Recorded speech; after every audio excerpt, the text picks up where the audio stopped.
Hello বন্ধুরা, আসসালামু আলাইকুম। কেমন আছেন আপনারা সবাই? আশা করি সবাই সবার পরিবারকে নিয়ে ভালো আছেন, সুস্থ আছেন। আমি আমার পরিবারকে নিয়ে ভালো আছি। প্রতিদিনের মতো আজকেও আমার আরেকটি ভিডিও নিয়ে দৈনন্দিন জীবনের হাজির হলাম আপনাদের মাঝে। সকাল থেকে প্রতিদিনের মতো শুরু করলাম। আজকে রোজ শুক্রবার, সবাইকে জানাই জুমা মোবারক। তো শুক্রবার মেয়েদের তো স্কুল বন্ধ, তো সেই জন্যে 9:30 থেকে শুরু করলাম আজকে আপনাদের মাঝে। তো 9:30টার দিকে উঠেই কিন্তু আমি রান্নাঘরে এসেই নাস্তা বানাচ্ছি। তো এখানে নাস্তা বানাচ্ছি, ভাবলাম যে আজকে একটু পাস্তা রান্না করব, এগ পাস্তা। তো এগ পাস্তাটা রান্না করার জন্য চুলার মধ্যে পানি দিয়ে কিন্তু আমি 1 চা চামচ তেল দিয়েছিলাম, মানে সয়াবিন তেলটা দিয়ে পানিটা বলক এনে কিন্তু পাস্তাটা আমি একটু ভাপ দিয়ে নিয়েছি, নিয়ে পানিটা ফালাই দিলাম। দিয়ে পানিটা ঝরে নিয়ে তারপরে ঘরের মধ্যে একটু এগ নুডলস বানালো, একটুখানি টমেটো কুচাই দিয়েছি, গাজরও দিয়েছি সৌন্দর্য দেখার জন্য, আর ছোট্ট একটা আলু দিয়েছি। দিয়ে তারপরে এগ পাস্তাটা বানিয়ে নিলাম, যেভাবে নুডলস করে পাস্তা করে সেইভাবেই আর কি এগ পাস্তাটা বানিয়ে নিলাম সকালের নাস্তা। এর ফাঁকে আমি খালি পেটে সকালে গ্যাসের ওষুধটা খেয়ে নিয়েছি, এসবগুল পানিতে ভিজায় রাখছিলাম, সেটা দিয়ে গ্যাসের ওষুধটা খেয়ে নিয়ে তারপরে দুধ চা বানিয়ে নিলাম, আর এগ পাস্তাটা বানিয়ে সকালের নাস্তাটা খেয়ে নিলাম। আর এই যে এখন আজকে যেহেতু রোজ শুক্রবার, নামাজের দিয়ে জুমার নামাজ আছে, তো শুক্রবারে না 12:30টার দিকে আজান দিয়ে দেয়, যেহেতু জুমার নামাজ, তো সেই জন্য তো 12টা বেজে গেছে। অফ ক্যামেরাতে কিন্তু অন্যান্য কাজগুলো করে নিয়েছি। আর A to Z তো ভিডিও শেয়ার করলে তো ভিডিও অনেক লং হয়, তারপরও আমার ভিডিও কিন্তু অনেক লং হয়। আমার ডেইলি লাইফের ভিডিওগুলো শেয়ার করি। তো আমার প্রিয় আপু ভাইয়ারা, আপনাদের একটা কথাই করি, ভিডিও আসলে সাংসারিক ডেইলি লাইফের ভিডিও কিন্তু শেয়ার করলে আসলে একটু লংই হয়। মানে শর্ট করতে চাই, ছোট্ট ভিডিও করতে চাই, কিন্তু হয় না, যেহেতু সারাদিনে আমি যা করি না করি সেটাই তো আমার শেয়ার করা আপনাদের মাঝে, ভালো লাগাগুলো মন্দ লাগাগুলো আমার প্রিয় আপু ভাইয়াদের সাথে শেয়ার করা। তো তারপরে আমি সব ভিডিও থেকে একটু একটু করে শর্ট করে কেটে কেটে নিয়ে তারপরে আপনাদের সাথে শেয়ার করার চেষ্টা করি। তারপরে ভিডিও একটু আমার 15 মিনিট 16 মিনিট হয়ে যায়। তো আমার প্রিয় আপু ভাইয়াদের উদ্দেশ্যে বলছি, প্লিজ আপনারা ধৈর্য সহকারে ভিডিও দেখবেন।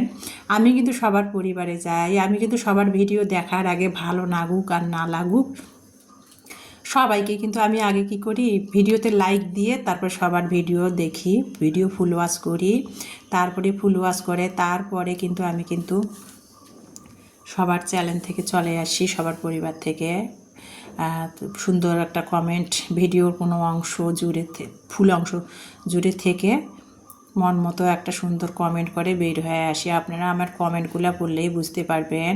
আর অনেক আপুরা আছেন প্রতিদিনে একই কমেন্ট করেন, ভালো লাগছে সুন্দর হয়েছে, ভালো লাগছে সুন্দর হয়েছে। এই কমেন্ট ছাড়া কি আমার পরিবারে হোক আর যার পরিবারে হোক, যায় এই কমেন্টগুলো যে করেন, এই কমেন্টগুলো ছাড়া কি আর আপনাদের আর কোনো কমেন্ট থাকে না? মানে ফুল ভিডিওটা দেখার পরও কি আপনাদের কোনো কমেন্ট থাকে না বলেন তো? ভালো হয়েছে, সুন্দর লাগছে, এই ধরনের কমেন্টগুলো অনেক আপু আছে দেখি করে, আমার পরিবারে এসে শুধু না, অনেক অনেক আপুদের পরিবারে যায় চ্যানেলে ঢুকে ভিডিও দেখে এই কথা কমেন্টগুলো করে। ফুল ভিডিও দেখে ভিডিওর কি কোনো অংশ থেকে কোনো ধরনের কমেন্ট থাকে না করার? এই ভালো হয়েছে, সুন্দর হয়েছে, এই কমেন্টটা ছাড়া অনেক আপু আছে দেখে আর কোনো কমেন্টে জানে না মনে হয় তারা করতে। তো যাই হোক, তো আমি কিন্তু সবার পরিবারে যেয়ে কিন্তু আগে লাইক দেই। অনেকে বলে লাইক দিয়ে আপু দেখে নিলাম, কিন্তু আমি তো লাইক দিই, আমি তো কাউকে উল্লেখ করি না। হ্যাঁ, আগে আমি বুঝতাম না, আগে কিন্তু আমিও বোকার মতো বলতাম যে লাইক দিয়ে ফুল ওয়াচ করলাম, এই কথাটাগুলো বলতাম। এখন কিন্তু আমি বলি না। এখন যেহেতু ইউটিউব একটু ঘাটাঘাটি করে ইউটিউব সম্পর্কে অনেক কিছু জানতেছি, কিন্তু আমি এই কথাগুলো এখন কাউকে বলি না। তো যাই হোক, যেটা বলতেছিলাম, অনেক আপুরা লাইক দিলাম, 3 লাইক দিলাম, 10 লাইক করে দিলাম, 7 লাইক করে দিলাম, এই কথাগুলো বলেন। লাইক দিয়ে না দেন, এটা ফির উল্লেখ করা লাগবে কমেন্টে বলেন তো? আমি তো সবার কমেন্ট ভিডিওতে যেয়ে তো ভিডিওর শুরুতে আগে লাইকটা দেই, দিয়ে ভিডিও দেখে ভিডিওর শেষে কমেন্ট একটা করে ভিডিও থেকে চলে আসি ফুল ওয়াচ করে। তো আমি তো কখনো এই কথাটা করি না যে লাইক দিলাম, ফুল ওয়াচ করে ভিডিও দেখলাম। আগে বলতাম, কয়েক আপুর ভিডিওতে যে আমি এই কথাটা 2-3 বার উল্লেখ করেছিলাম, এখন জানার পর থেকে এখন তো আমি আর করি না। তো যাই হোক, লাইভ ভিডিও দেখার শুরুতে তো লাইকটা অবশ্যই আমরা সবাই দিব, দিয়ে তারপরে ভিডিওটা কন্টিনিউ করে দেখে তারপরে সুন্দর একটা কমেন্ট করে চলে আসব। কিন্তু লাইক দেন না, আমার মনে হয় আপনারা ভিডিও দেখেন ঠিকই, লাইক দেন না, আর যখন লাইক দেন তখন ফির এটা উল্লেখ করেন। তো যাই হোক, আর আমি কি বলবো, এটা যার যার ব্যক্তিগত মন মানসিকতার ব্যাপার, তাই না আমার আপু ভাইয়ারা? আমি সবার পরিবারে যাই, লাইক দেই, আবার অনেকের পরিবারে যেয়ে সাথে সাথে কিন্তু আমি সাবস্ক্রাইব করি না, 2-3 বার যাই, দেখি ভিডিও ভালো লাগে তখন কিন্তু সব সাবস্ক্রাইব করে দেয়। কিন্তু লাইকটা ভিডিও শুরুতে, ভিডিও দেখার শুরুতে কিন্তু আমি লাইকটা দিয়েই ভিডিও ফুল ওয়াচ করে তারপর কমেন্ট করে বের হয়ে আসি। তা যাই হোক, এটা আমার ধর্ম, আমার কর্তব্য, আমার কাজ আমি করি। আর যার যার ব্যাপার, যার যার পার্সোনাল ব্যাপার আর কিছু বলবো না আমি। ভিডিও আপনারা, আমি সবাই কিন্তু অনেক কষ্ট করে বানাই, ভিডিওগুলো অনেক কষ্ট করে করা হয়। ভিডিও দেখে যদি লাইক না দিয়ে খালি কমেন্ট করেন তা তো হবে না ভাই, বলেন, তাই কি হবে? তো যেটা বলতেছিলাম, এই যে সকালে নাস্তা খেয়ে কিন্তু তারপরে কি কি করলাম সেই ভিডিও, সেগুলো তো আপনাদের বললাম না। তো বাড়িওয়ালা ভাইরা যে পোলাওয়ের চাল দিয়েছিল কিছুদিন আগে, কয়েকদিন আগে, তো সেটা কিন্তু আমি রান্না, আমার মেয়েকে, 2 মেয়েকে বিরিয়ানি খাওয়ার জন্য দিয়েছিলো, সেটা কিন্তু রান্না করাও হয়েছিল না, মানে কৌটার মধ্যে ঢেলে রাখা হয়েছিল না, সেটা কিন্তু কৌটার মধ্যে আমি ঢেলে নিয়েছি আজকে, নিয়ে ভাইয়াদের ব্যাগটা দিয়ে দিয়েছি। আর ভাবলাম সেজন্য যে এটা যেহেতু ক্ষেতের নিজেদের জমির চাষ করা পোলাওয়ের চাল, গৃহস্থর চাল, তো ভাবলাম যে পোলাও চাল আজকে একটু শুক্রবার, কোরবানির ঈদের একটু মাংস ছিল, মানে 800 গ্রামের মতো গেল কোরবানি, যে সেই কোরবানির মাংস একটু ছিল। যদিও আমরা মাংসটা খুব কমে খাই, ছাগলের মাংস বলেন, গরুর মাংস বলেন, মাংসটা খুব কমে খাওয়া হয়, মুরগির মাংস খাই, মাছটাই বেশি খাই, তো খাওয়া খুব কম হয়। তো ভাবলাম যে এবার কোরবানি আসতেছে, ফ্রিজ ট্রিজ পরিষ্কার করা লাগবে, তো 1 কেজি পরিমাণ মাংস ছিল, সেইটা বের করে রান্না করলাম। আর বাড়িওয়ালা ভাইরা যে পোলাওয়ের চাল দিয়েছিলো সেই পোলাও একটু রান্না করলাম, 1 কেজির চালের পরিমাণ আজকে আর কি।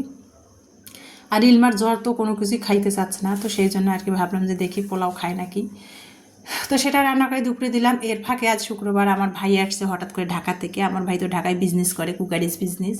তো আমার ছোটো ভাই আসছে বাড়িতে, ওর যেহেতু বিল্ডিংয়ের কাজ শেষ হয় নাই এখনও, কাজ করতেছে, কালার করতেছে, বাড়ির কাজ করতেছে, তো ভাই আসছে। তো হঠাৎ করে ভাই কিন্তু, আমার ছোটো ভাই আমার বাসায় আসছে 4টার দিকে, এই যে কী কী নিয়ে আসছে আমি জানিও না, ভাত খেয়ে দুপুরবেলা উঠেছি, বসে আছি, তারপর আমার ভাই দরজায় লক করে চলে আসলো। তো আমার 2 মেয়ের জন্য দেন 2 বাটি রসমালাই নিয়ে আসছে। আর এগুলো কিন্তু আমাদের দিনাজপুরের শহীদ মিনার মোড়, বলাইর মোড় থেকেই নিয়ে আসছে আমার ভাই। আমার মা আবার চিতু পিঠা বানিয়ে দিয়েছে, আরও মা ফোন করে বললো আমার ভাই আসার পর অন্যান্য খাবার নাকি আমার মেয়েদের জন্য মাংস, পোলাও টোলাও রান্না করছে, এগুলো কিছুই আমার ভাই নিয়ে আসে নাই। তো এগুলো নিয়ে আসছে, এগুলো আপনাদের সাথে শেয়ার